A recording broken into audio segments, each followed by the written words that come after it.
Yo, salut tout le monde, c'est Gata Volgar, j'espère que vous allez bien, moi pour ma part je vais plutôt bien, j'espère que vous avez passé une bonne journée, aujourd'hui on se retrouve pour une nouvelle vidéo, donc on se retrouve pour le débrief du match RB Leipzig Paris Saint-Germain, match qui comptait pour les demi-finales de Ligue des Champions, qualification du PSG, qualification des hommes de Thomas Tuchel sur le score de 3-0, l'ouverture du score à la 13e minute de jeu signé Marquinhos, le deuxième but à la 42e signé André Di Maria et à la 56e Juan Bernat inscrit le troisième but parisien et grâce à cette victoire, le PSG se qualifie pour la première fois de son histoire en finale de la Ligue des Champions et on rejoint le Bayern Munich. Voilà, j'aurais bien aimé qu'on ait une finale 100% française parce que bon, il y avait Lyon qui était encore en demi-finale.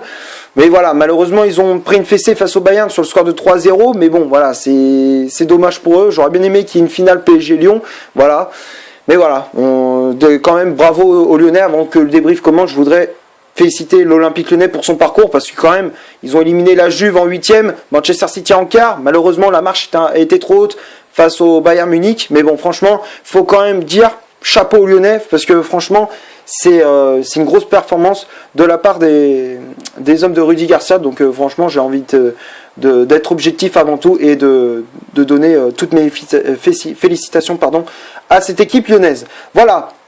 Donc pour en revenir au match face au RB Leipzig, pour débriefer ces 90 minutes, voilà, 45 premières minutes, bon, c'est vrai que c'était pas encore assuré, voilà, à 100% la qualification, même si bon, voilà, on avait commencé ce match très fort, voilà, avec des occasions parisiennes. Dès les 10 premières minutes du match, on a senti des Parisiens très motivés, qui avaient envie de se donner, voilà, se dépouiller sur le terrain, voilà. Et on s'était créé une première occasion avec Neymar à la 5e minute de jeu, voilà, qui était lancé en profondeur. Il a fait comme l'Atalanta Bergame, sauf que malheureusement, il a trouvé les montants, voilà.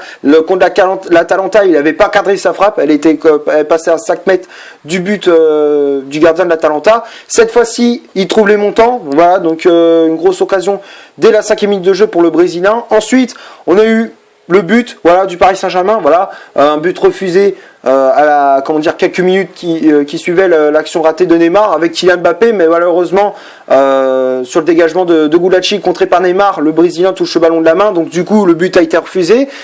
Et voilà, après on a continué, on s'est dit voilà, on s'était créé des occasions, mais je pense qu'on va en avoir d'autres les minutes qui suivaient, et ça a payé parce qu'à la 13e minute de jeu, voilà, le but de Marquinhos sur un coup franc d'André Di Maria, voilà, Di Maria qui a bien enroulé ce coup franc et derrière Marquinhos qui coupe le centre de l'Argentin et qui vient placer cette tête puissante qui vient battre Petar Gulacsi, le gardien du RB Leipzig, et à la 13e minute de jeu, le PSG mène déjà 1-0. Déjà en tant que supporter parisien, voilà, du côté parisien, on jubilait, voilà, dès le premier but de Thomas Tuchel, j'allais dire, de Marquinhos, pardon, voilà, les hommes de Tourelle qui qu'on commençait ce match avec beaucoup d'intensité, d'agressivité, un pressing haut. Voilà, on s'était dit ça va passer et on a réussi avec ce premier but de Marquinhos.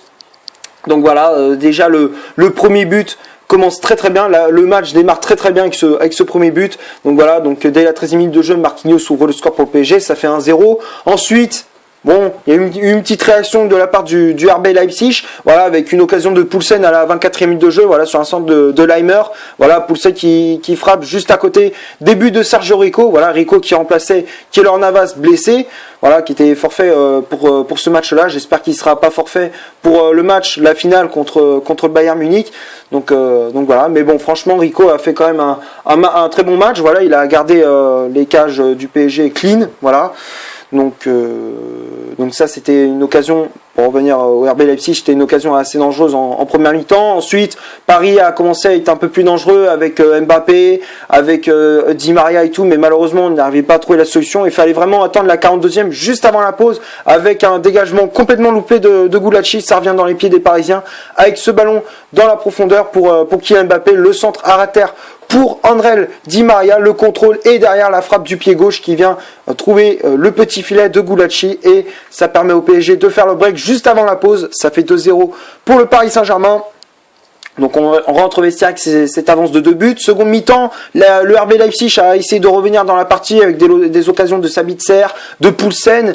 Mais voilà, ils n'y arrivaient pas trop, voire même le coach du RB Leipzig, Julian Nagelsmann, avait fait des changements, voilà, en faisant rentrer Patrick Schick et tout, mais malheureusement pour eux, ça n'a pas trop payé. Enfin, c'était, comment dire, il y a eu un peu de changement, voilà, ils se sont créés des occasions, mais malheureusement, ils n'arrivaient pas à concrétiser leurs actions. Et du coup, on en a profité pour les Parisiens, même s'il y a eu une petite période de souffrance, mais voilà, le PSG a quand même réussi à enfoncer le clou à la 56e, voilà, avec le but de Bernat. Voilà, alors c'est vrai que bon, on conteste suite à soi-disant une faute d'Herrera sur Mukiele. Moi, je trouve qu'il n'y a pas vraiment faute. Voilà, c'était Mukiele qui était surpris du saut de Ander Herrera. Herrera qui est arrivé en sautant sur le défenseur du RB Leipzig. Du coup, il a perdu l'équilibre, il était déséquilibré. Voilà, donc ça l'a perturbé. Du coup, ballon récupéré par les Parisiens, et derrière le centre au premier poteau pour Juan Bernat qui dévie ce ballon de la tête, et ça permet au PSG d'enfoncer le clou avec ce troisième but. Donc du coup ça faisait 3-0. Ensuite, bon, le PSG avait tué tout suspense, et du coup on avait continué à faire notre jeu, hein. On voyait que les Parisiens étaient motivés, on était pas loin du quatrième but avec Kylian Mbappé ou encore Leandro Paredes avec les frappes lointaines, mais voilà, on était tombé sur un bon Gulacsi qui limitait la casse, voilà, du côté du RB Leipzig. Donc voilà, donc du coup un match complet de la part de nos Parisiens, voilà, un match de bonhomme, voilà, on a fait un match très sérieux, et du coup on est qualifié pour la finale de cette Ligue des Champions.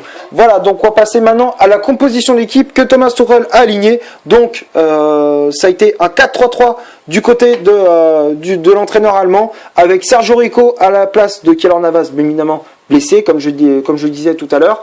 Donc Sergio Rico dans les buts, charnière centrale, Thiago Silva associé à Presnel Kimpembe, Thiago Silva qui avait le brassard de capitaine, les latéraux, Thilo Kehrer à droite, Bernat à gauche, Marquinhos en poste de sentinelle, Herrera et Paredes au poste de milieu relayeur, et le trio d'attaque c'était Mbappé en pointe, Di Maria à droite et Neymar à gauche.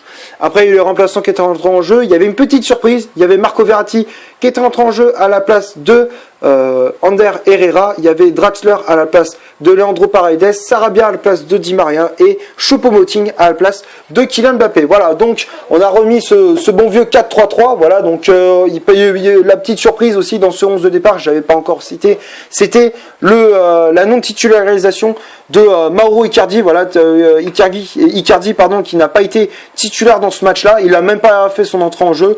Voilà, bon, c'est vrai que moi j'ai trouvé que on a vu un Paris Saint-Germain plus tranchant dans les appels de balles, dans la vitesse et tout. C'est vrai que moi j'ai préféré ce 4-3-3 sans Icardi avec Mbappé en pointe, qu'un 4-3-3 avec Icardi où on avait eu du mal à trouver des solutions, à faire des accélérations et faire la différence dans le jeu. Donc voilà, moi j'ai trouvé que le 4-3-3 sans Icardi ça a plutôt bien fonctionné, même si bon, voilà, le RB Leipzig c'est pas une grande équipe, c'est pas le Bayern, mais voilà, c'est pas Dortmund, mais voilà, c'est quand même ça a quand même bien pesé sur ce match-là.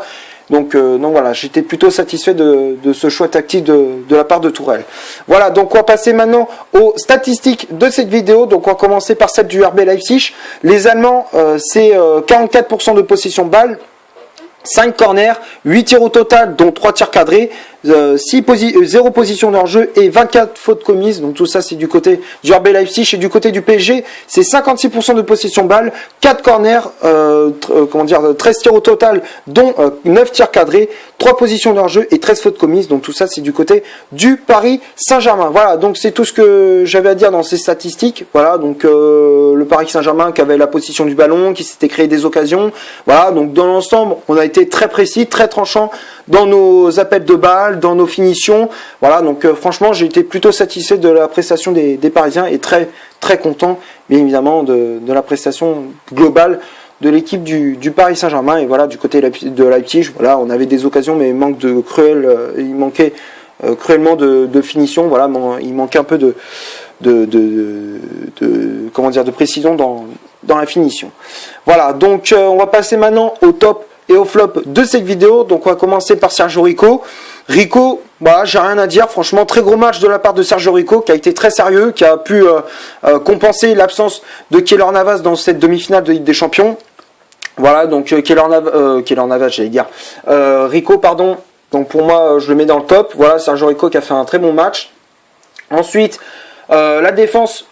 Thiago Silva, Presnel Kimpembe, les deux ils ont été très très bons. Voilà, Kimpembe qui a été encore une fois très solide, voilà, qui a fait de très bonnes interventions, qui a empêché Poulsen et Patrick Schick de faire la différence. Voilà, donc franchement une très grosse prestation de la part de Presnel Kimpembe. Donc pour moi je le mets dans le top. Après Thiago Silva pareil, voilà, très grosse performance, très grosse performance, très gros match de la part de Thiago Silva, voilà, qui a été encore une fois très solide contre l'Atalanta, il était solide, et là encore une fois, il a répondu présent. Donc voilà, ça fait le plaisir de voir notre capitaine répondre présent dans des grands rendez-vous. Donc voilà, donc pour moi Thiago Silva je mets dans le top. Ensuite les latéraux Kehrer et Bernat, les deux je mets dans le top. Kehrer qui a été très solide défensivement, offensivement il a été plutôt bon, il a apporté de bons centres, voilà, dans l'ensemble. Donc pour moi Kehrer je mets dans le top. Bernat aussi, voilà, qui est Roi Bernat, qui a été encore une fois très efficace sur son côté, il y avait personne qui passait, voilà, offensivement il a apporté, il a même marqué le troisième but parisien. Voilà, encore une fois Bernat qui a fait un très bon match, voilà, il a fait, moi j'ai trouvé même meilleur dans ce match-là que contre l'Atalanta. Voilà, donc moi j'ai trouvé un Bernat plus efficace, voilà, donc pour moi je le mets dans le top. Ensuite Marquinhos, je mets dans le top, voilà, Marquinhos il a été encore une fois un guerrier sur le terrain, il a rien lâché, il a montré de quoi il était capable, il a sorti ses cojones, voilà, donc il a montré de quoi il était capable, ça a été un véritable guerrier, il a tout récupéré au milieu de terrain, voilà, il a distribué des ballons à droite, à gauche, à Di Maria, Neymar, ou même dans l'axe avec Kylian Mbappé, voilà, encore une fois, il a montré de quoi il était capable, il a fait un très gros match, donc voilà, donc pour moi, Marquinhos, je mets dans le top, il a été buteur aussi, donc voilà, le défenseur brésilien du PSG qui est reconverti au milieu de terrain, en poste de sentinelle, je le mets dans le top. Ensuite, le milieu de terrain, voilà, enfin les deux milieux relayeurs, Herrera et Paredes. Herrera a été très très bon, voilà, très très bon par rapport au match contre l'Atalanta. Il a été un petit peu en difficulté, mais voilà, moi j'ai trouvé meilleur dans ce match-là. Voilà, donc Ander Herrera pour moi je le mets dans le top. Paredes aussi, Paredes qui a été très très efficace au milieu de terrain. Voilà, offensivement il a porté, défensivement un petit peu en difficulté par moment, mais voilà, il a quand même réussi à tenir la barre. Voilà, donc franchement Paredes, très gros match de la part du milieu argentin, donc pour moi je le mets dans le top. Et le trio d'attaque, Mbappé, Di Maria et Neymar, les trois je les mets dans le top, même si Neymar et Mbappé ils n'ont pas marqué, mais voilà, ça a été des poisons pour la défense du RB Leipzig. Mbappé qui a fait beaucoup de mal à la défense de cette équipe allemande, voilà, tout comme Neymar, voilà, donc pour moi les deux je les mets dans le top. Di Maria aussi, très gros match de la part d'André Di Maria, pour moi c'est l'un des meilleurs joueurs sur le terrain, voilà, dans ce match là pour moi c'était l'homme du match, donc pour moi André Di Maria je le mets dans le top. Et après les remplaçants, Draxler, Verratti, Sarabia et Choupo-Moting, les quatre je les mets dans le top. Voilà, ils ont fait une très bonne entrée en jeu. On a préféré garder les cadres, voilà, les top players, voilà, Neymar, Mbappé. On a essayé de préserver au maximum, éviter les blessures. Voilà, donc forcément ça a été un très bon choix tactique de la part de Thomas Tuchel. Voilà, donc c'est tout ce que j'avais à dire pour ce RB Leipzig Paris Saint-Germain. J'espère que la vidéo vous aura plu. Si c'est le cas, vous laissez un énorme like. Tu cliques ici pour t'abonner pour rien ne rater de mes vidéos. Tu cliques ici pour en voir une autre si tu le souhaites. Et moi je te dis à la prochaine pour une prochaine vidéo. Ciao!